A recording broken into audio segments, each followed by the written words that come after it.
Halo Leo, selamat datang dan terima kasih sudah mampir. Ini adalah reading review atau kilas balik 2022 kamu. Kita lihat pelajaran jiwa kamu di tahun 2022 dan advice apa untuk kedepannya lebih baik. Juga kita akan lihat blessing apa yang akan datang ke hidup kamu. Karena kamu udah belajar banyak ya dari sepanjang perjalanan kamu di tahun 2022. Oke, cakep. Ya, aku melihat ya di perjalanan kamu 2022 ini. Kayak kamu berusaha nih, mungkin sebagian dari kamu tuh ada yang terdampak dengan pandemi ini, ada yang tertatih-tatih secara finansial, kamu berusaha bangkit lagi, kamu berusaha menata kembali keuangan kamu. Dan juga gini, dengan cakra keempat itu kan cakra hati ya, kamu mungkin melewati banyak hal yang berhubungan dengan hati kamu. Entah itu hubungan romantis, entah itu teman-teman, keluarga, rekan kerja. Kamu kayak banyak hal gitu yang mencobai hati kamu gitu, atau nyolek hati kamu, kondisi-kondisi situasi atau hubungan tertentu, kekecewaan, patah hati, kesedihan. Tapi dengan situasi itu kayak hati kamu itu kayak membuka gitu, apa ya istilahnya, kayak kamu, hati kamu dengan proses kamu ketemu situasi ini atau orang-orang ini, kayak kamu mempunyai, karena kamu udah mengalami banyak hal gitu, kamu memberi ruang untuk semesta memulihkan hati kamu, dan hati kamu semakin lapang, hati kamu semakin terbuka, dan kamu dalam perjalanan memulihkan hati kamu atau cakra keempat kamu itu ya. Dan perjalanan kamu dengan cakra keempat kamu atau hati kamu itu juga membawa kamu pada hubungan yang sesungguhnya ya, hubungan yang benar-benar apa ya, benar-benar aman buat hati kamu. Akhirnya kamu mengerti, ini orang yang aku cari, ini hubungan yang aku mau, ini hubungan yang pas buat hati aku ngerti kenapa aku harus ketemu orang-orang ini atau situasi ini. Untuk apa?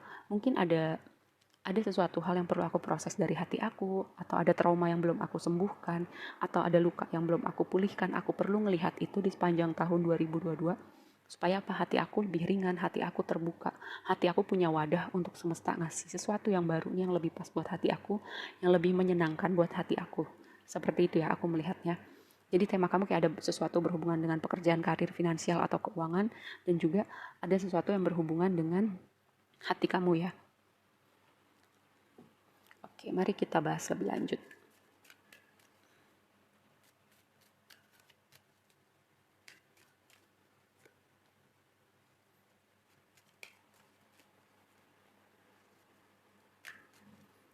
Kan tadi kau bilang ada drama atau ada sesuatu dengan hati kamu, hubungan kamu. Ada karma, ada divine justice.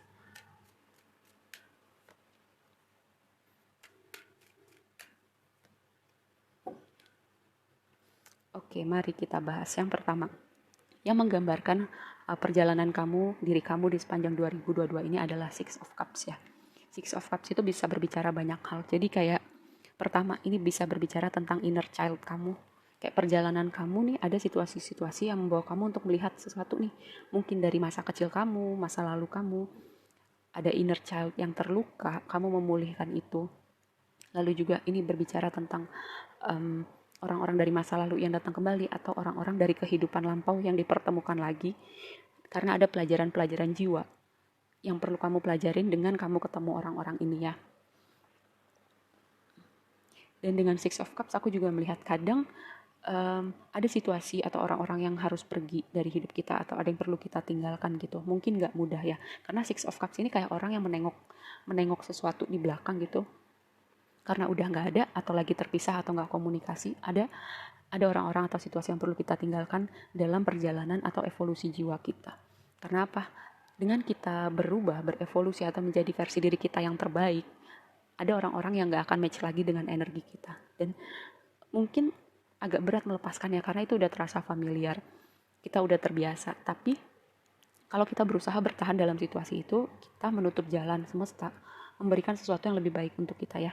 Kalau memang orang-orang tertentu atau situasi tertentu memang tempatnya di hidup kita, dia akan ada di situ gitu. Kalau memang tempatnya udah bukan lagi di hidup kita, ya udah, kita mau gimana pun kita nggak akan bisa membuat situasi atau orang-orang itu bertahan ya. Lalu ini yang menggambarkan pelajaran jiwa kamu ya, Five of Wands. Five of Wands itu berbicara tentang drama yang tadi aku bilang, konflik, kompetisi. Tapi Five of Wands itu juga berbicara perubahan, persiapan, transisi.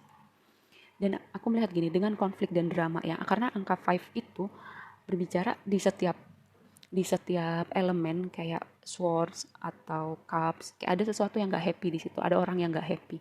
Tapi angka 5 itu merupakan angka transisi. Ketika dalam fase transisi itu memang gak pernah mudah atau rasanya gak nyaman.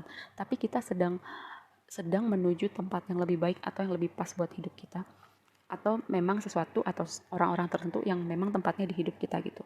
Dan aku pernah bilang kalau Five of Wands itu adalah kayak persiapan, kayak latihan untuk memulihkan hati kamu, membuka hati kamu, karena di sini ada tema cakra hati ya.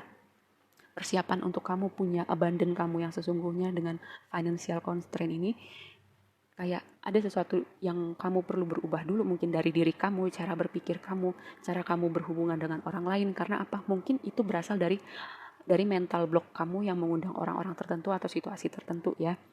Kamu perlu melihat itu, karena kalau Abraham Hicks itu bilang kan, kontras atau sesuatu keadaan yang kita nggak suka atau kita nggak mau, itu merupakan kayak tolak ukur kita supaya kita tahu nih, oh kalau aku nggak mau, aku bisa fokusin energi aku, pikiran aku sama sesuatu yang aku mau, supaya aku mengundang lebih banyak lagi energi itu di hidup aku.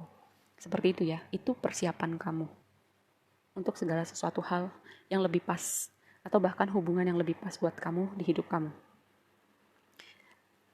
Oke, gimana si pelajaran jiwa kamu ini merubah kamu? Jadi Seven of Pentacles. Seven of Pentacles itu orang berdedikasi, orang yang menabur, orang yang bekerja keras. Dan orang yang sudah menabur itu akan menuai apa yang dia kerjakan ya. Misalnya kamu menabur untuk memulihkan inner child kamu, kamu akan melihat bahwa hati kamu perlahan-lahan akan lebih ringan, akan lebih terbuka, akan lebih damai untuk kedepannya ya. Walaupun badai-badai kehidupan datang, walaupun ada orang-orang yang mungkin nyolek kamu ibaratnya, tapi kamu hatinya udah banyak belajar gitu, udah banyak berlatih, tanda petik udah banyak berlatih dengan segala drama dan konflik-konflik kehidupan ini ya. Lalu sesuatu yang kamu perlu banggakan dari diri kamu sepanjang 2022 ini, kamu udah mengembalikan keseimbangan di hidup kamu. Perjalanan kamu itu membawa kamu mengembalikan keseimbangan di hidup kamu, keseimbangan di hati kamu supaya lebih ringan, lebih damai. Dan juga dengan justice ini, ya aku melihat kayak divine justice gitu loh. Segala konflik drama hidup kamu di tahun 2022 ini, semesta akan gantikan dengan sesuatu yang lebih baik, orang-orang yang lebih baik, bahkan mungkin rezeki yang lebih baik ya, untuk masuk ke tahun 2023 gitu. Lalu advice-nya buat kamu untuk kedepannya lebih baik atau 2023 lebih baik, Page of Wands. Kayak semangat, berani ya. Berani bukan dalam artian kayak ngajak ribut orang-orang, enggak. Berani walaupun banyak berita yang krisis lah, apalah, resesi kayak gitu. Kamu percaya bahwa jalan kamu akan selalu dituntun, semesta akan selalu tunjukkan apa yang terbaik buat kamu gitu. Dan juga ini, kalau kamu punya sesuatu ekspresi kreatif, ide-ide kreatif, dan kamu kayak udah mikirin itu lama tapi kamu gak gerak-gerak, ini sebuah pesan buat kamu ya. Karena apa? Energi kreatif kamu itu harus di channel gitu, channeling energi kreatif kamu. Dan juga dengan Page of Wands ini aku melihat bahwa tahun 2023 itu akan seperti angin segar sih, terutama buat kamu para fire sign ya, elemen api.